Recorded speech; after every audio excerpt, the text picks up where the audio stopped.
सबैजनालाई नमस्कार अनि स्वागत छ तपाईहरुलाई नेपाल अनलाइन स्कुलमा र आज हामी फेरि आएका छौं कक्षा 9 को नेपाली पाठ्यपुस्तकको पाठ 9 जैविक खेती नामक तपाईको पाठमा हामीले यसको वाचन गर्दै छौं। यो पाठ ध्यान दिएर सुन्नु होला र अब हामी सुरु गर्छौं। यो तपाईहरुको निम्ति काम गरिरहेका छौं, हामीले वाचन गरिरहेका छौं ताकि तपाईहरुलाई सहज होस्, तपाईलाई पढ्न यताउति लगायतका कुराहरु काम गर्दाखेरि सुत्दा उड्दाखेरि पनि सुन्दाखेरि तपाईलाई समयको सदुपयोग पनि हुन्छ, आनन्द पनि आउँछ। सो आउनुस् हामी सुरु गरौँ। जैविक खेती। खेतीका दुई तरिका छन्, रासायनिक र जैविक। रासायनिक मल तथा कीटनाशक विषादीको प्रयोग गरेर गरिने खेती रासायनिक खेती हो। परम्परागत जैविक वस्तुमा मात्र निर्भर रहेर गरिने खेती जैविक हो। जीवनसँग सम्बन्धित कुरालाई जैविक भनिन्छ। जो जन्मिन्छ, बढ्छ र मर्छ अनि जसलाई बाँच्नका लागि खाना, पानी र हावा चाहिन्छ त्यही नै जीव हो। विषादी लगायतका हानिकारक तत्त्व प्रयोग नगरी गरिने खेती जैविक हो। यसमा मानिस तथा जीवनका लागि हानिकारक हुने तत्त्वको प्रयोग हुँदैन। आफ्नै परिवेशमा पाइने वनस्पति, जडीबुटी तथा अन्य वस्तुबाट जैविक खेतीमा सामग्री तयार गरिन्छ। यी सामग्री जीवनका लागि हानिकारक नभई लाभदायक हुन्छन्। यो पूर्णतः प्राङ्गारिक मलमा आधारित हुनाले यसलाई प्राङ्गारिक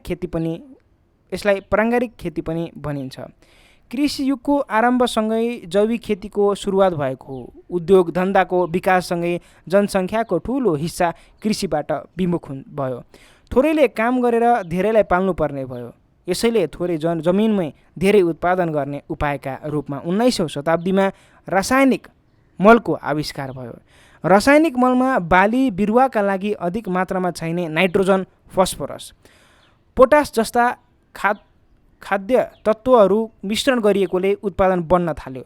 यसैगरी 20औं शताब्दीदेखि बाली नालीमा लाग्ने कीट पतङ्गहरूलाई नियन्त्रण गर्न विषादीको पनि प्रयोग हुन थाल्यो। रासायनिक मलबाट उत्पादन बढ्ने विषादीको प्रयोगबाट रोग र किरा नियन्त्रण हुने भएपछि थोरै जमिनमा धेरै उत्पादन हुनु स्वाभाविक हो। यसरी थोरै मेहनतबाट धेरै उब्जनी दिन सकेकाले रासायनिक खेती चाँडै लोकप्रिय हुन थाल्यो। रासायनिक खेतीमा धेरै फाइदाहरू भएर पनि यसका बेफाइदा पनि देखा पर्न थाले। तपाईको यसले गर्दा रासायनिक खेतीको विषयमा अनुसन्धान र अध्ययन गर्नुपर्ने अवस्था आयो। यसका नकारात्मक असरहरूका बारेमा हुन थालेको अध्ययनले यसको विकल्प खोजी गर्नुपर्ने तथ्य प्रस्तुत गर्यो। पृथ्वीको पर्यावरण, मानव स्वास्थ्य र वानस्पतिक चक्रमा आएको सङ्कटले पनि रासायनिक खेती प्रतिकूल हुन्छ भन्ने निष्कर्ष प्रस्तुत भयो।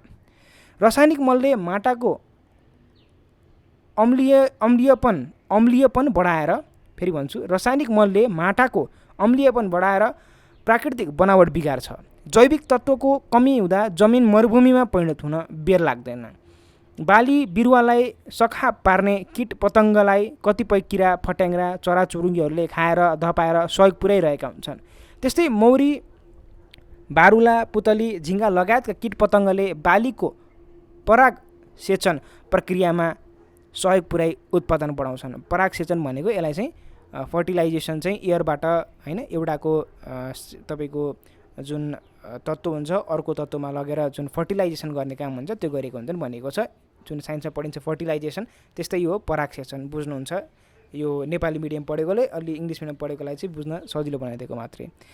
रासायनिक खेतीले बाली बिरुवाका मित्रलाई पनि असर गर्दछ। अर्कातिर शत्रु किराहरूको प्रतिरोधात्मक क्षमता बढ्छ र कडाभन्दा कडा खालका विषादीको प्रयोग गर्नुपर्ने अवस्था आउँछ।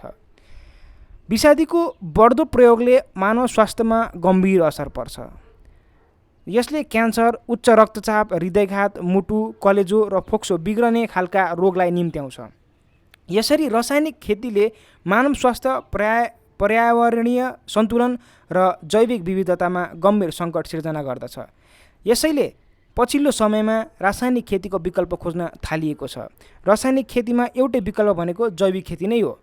पृथ्वीमा रहेको बोट बिरुवा, कीटपतङ्ग, चराचुरुङ्गी, जनावर र मानिसहरू परस्परमा निर्भर छन्। प्राणीहरूले खाद्य तत्त्व र अक्सिजनको बोट बिरुवाबाट पाउँछन्। बोट बिरुवाहरूले पनि आफूलाई चाहिने हावा र खानेकुरा जीवजन्तुबाट लिन्छन्। मानिस तथा जनावरहरूका मूल मूत्र बोट बिरुवामा उत्तम खाना हुन्। सडे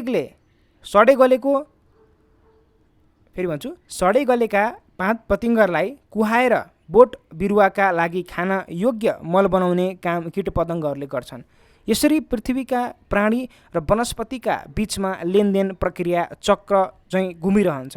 यस्तै अन्योन्याश्रित सम्बन्धले छुट्न नसक्ने सम्बन्ध भनिएको सम्बन्धले पृथ्वीमा एकअर्का बीच सम्बन्धित सम्बन्ध पनि भनिन्छ। एकअर्का बीच सम्बन्धित एकअर्कासम्म निर्भर भएकोले अन्योन्याश्रित सम्बन्धले पृथ्वीमा जीवको अस्तित्व सम्भव भएको। यही लिने र दिने प्रक्रिया नमिलेर अहिले वातावरण प्रदूषण बढेको छ।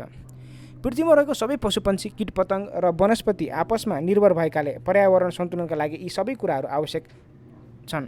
खेतीपातीका शत्रु किरा फट्याङ्ग्रा सुलसुले मुसा खरायो दुम्सी बाँदर समेत पर्यावरणीय सन्तुलनका लागि आवश्यक छन्।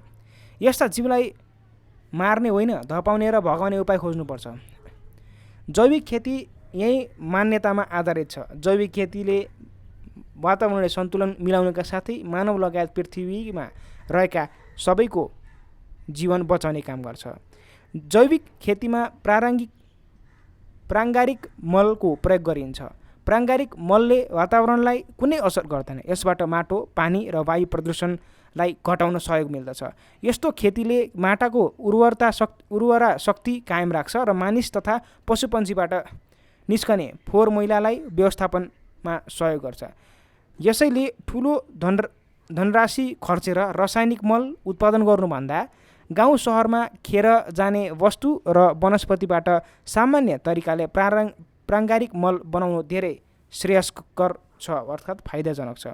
यसले सहर सफा राख्न, मल उत्पादनको खर्च घटाउन र अन्तत वातावरण जोगाउन सहयोग गर्छ।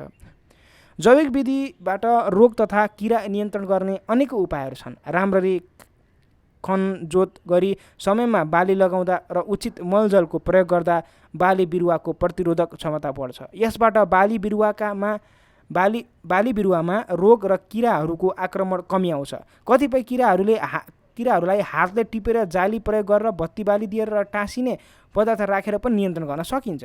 मित्र किराको उत्पादन गरेर पनि हानिकारक किरा नियन्त्रण गर्न सकिन्छ। तितो, पिरो, अमिलो, टर्रो आदि वनस्पतिको झोल र धुलो प्रयोग गर्नाले अधिकांश किरा र कीटाणु भगाउन र नियन्त्रण गर्न सकिन्छ।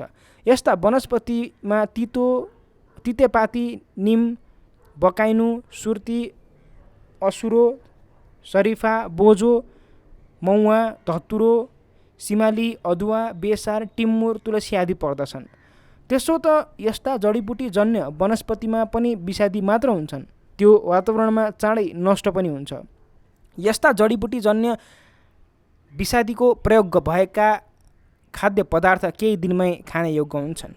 जैविक खेती केवल निर्वाहमुखी मात्र नभई यसको व्यवसायीकरण र आधुनिकीकरण पनि हुनुपर्छ। यसका लागि सर्वप्रथम माटाको परीक्षण आवश्यक छ। कुन माटामा के कस्तो तत्त्व हुन्छ, के कस्तो तत्त्व अभाव छ, कुन माटो कुन बालीका लागि उपयुक्त छ आदि कुराको जानकारी लिएर माटाको प्रकृति अनुसार जैविक खेती लगाउन सकिन्छ। माटामा अपुग तत्त्वलाई जैविक विधिबाट आपूर्ति गर्न सकिन्छ। उपयुक्त हावापानी, उपयुक्त मौसम, आवश्यक मलको प्रयोग, सिँचाइ व्यवस्था, उपयुक्त बाली चक्र आदि मिलाएर खेती गर्नु आवश्यक हुन्छ। यसो गर्दा जैविक विधिबाट पनि पर्याप्त उत्पादन गर्न सकिन्छ। नेपालको प्राकृतिक, भौगोलिक, सामाजिक, सांस्कृतिक पर्यावरण जैविक खेतीका लागि अनुकूल छ। प्रशस्त मात्रामा जङ्गल, चरन सुविधा र पानीको स्रोत भएकाले नेपालमा व्यावसायिक रूपमा गाई, भैँसी, बाख्रा, भेडा, कुखुरा, सुँगुर, माछा जस्ता पशुपन्छी पाल्न पनि सकिन्छ। यसबाट पर्याप्त मात्रामा दुध, दही, घिउ, ऊन, मह, चिज आदिको उत्पादनका साथै प्राङ्गारिक मल उत्पादन हुन्छ। पानीको स्रोत उपयोग गरेर सिँचाइको राम्रो व्यवस्था गर्न पनि सकिन्छ। बहुसङ्ख्यक नेपालीको पुर्ख्यौली व्यवसाय जैविक खेती नै भएकाले त्यसलाई थोरै आधुनिक र व्यावसायिक बनाइदिन दिए पुग्छ। अब नेपालका गाउँसम्म सडक यातायात पुग्न थालेको छ। उत्पादित वस्तुलाई बजारसम्म पुर्याउन सहज बन्दैछ। जैविक खाद्यवस्तु देशभित्र र विदेशमा पनि महँगो मूल्यमा सजिलै बिक्री हुन्छ। वर्षेनी अरबौँ रुपैयाँको खाद्य पदार्थ आयात गर्नु अहिलेको नेपालको बाध्यता बनेको छ। निर्वाहमुखी र परम्परागत खेतीका कारण यस्तो भएको हो। जैविक खेतीलाई बृहत अभियानका रूपमा अगाडि बढाउन सके नेपाल खाद्यान्नमा आत्मनिर्भर अवश्य हुन सक्छ। नेपालमा व्यावसायिक जैविक खेतीलाई रोजगारीको मुख्य आधार बनाउन पनि सकिन्छ। स्वदेशमै रोजगारी सिर्जना गर्न सके युवाहरू विदेशी न पर्दैन। युवाहरू स्वदेशमै रहँदा राष्ट्र विकासको सकारात्मक प्रभाव पर्छ। परनिर्भरता घट्न जाँदा स्वावलम्बी संस्कृतिको विकास हुन्छ र राष्ट्रियता पनि बलियो हुन्छ। निर्यात बढाउन सक्दा पुँजी निर्माण हुन गई औद्योगिक लगानीको बाटो खुल्छ। जैविक खेतीबाट वातावरण संरक्षण हुन्छ र मानव स्वास्थ्यमा पनि अनुकूल प्रभाव पर्छ। यसबाट वातावरण र स्वास्थ्यका क्षेत्रमा गरिने लगानी बचत हुन्छ। त्यस बचतलाई अन्य उत्पादनमूलक क्षेत्रमा लगाउन सकिन्छ। कृषिमा आत्मनिर्भर बन्दै जलस्रोत पर्यटन जस्ता उद्योगलाई प्रवर्धन गर्न सके नेपाल संसारकै समुन्नत र सुखी मुलुक बन्नेछ। समुन्नत भनेको सबै कुरा पुगिरहेको, सबै कुरा राम्रो भइरहेको कुरा। समुन्नत भनेको उन्नत होइन, उन्नति प्रगति भइरहेको ठाउँ सबै कुराबाट। नेपालमा खेतीलाई व्यवसायका रूपमा बुझ्न र ग्रहण गर्न सकिएको छैन। संसार जतिसुकै अगाडि बढे पनि मानिसको प्राण बचाउन खानेकुरा अन्तत खेतीबाटै आउँछ भन्ने कुरा हामीले मनन गर्न सकेको छैनौँ। खेतीलाई व्यवसाय नै नमान्नु खेतीलाई व्यवसाय नै नमान्नु, हेला र उपेक्षाको पेसा मान्नु हाम्रो ठुलो कमजोरी हो। खेती वनस्पतिको उत्पादन र उपयोग गर्ने एउटा महान पेसा हो। वनस्पति मानिसलाई बाँच्नका लागि नहुने सास, घाँस, कपास, बाँस, इन्धन, ओखती, पानी आदिको मूल स्रोत हो। यो आफू बाँच्ने र दुनियाँलाई बचाउने पेसा हो। यसैले खेती हेय नभएर सबैको प्रिय पेसा हो। हेय भनेको हेप्ने खालको नै कि सबैको प्रिय पेसा हो। नेपाल जस्तो कृषि प्रधान देशमा त जैविक खेती नै सबैभन्दा मुख्य पेसा हो र हुनु पनि पर्छ। अब यो थियो हाम्रो पाठ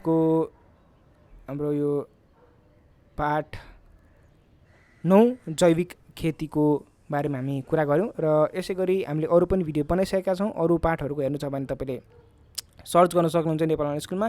र आजको लागि यति गरौँ र अर्को पाठमा हामी फेरि भेट्नेछौँ। हस्, धन्यवाद।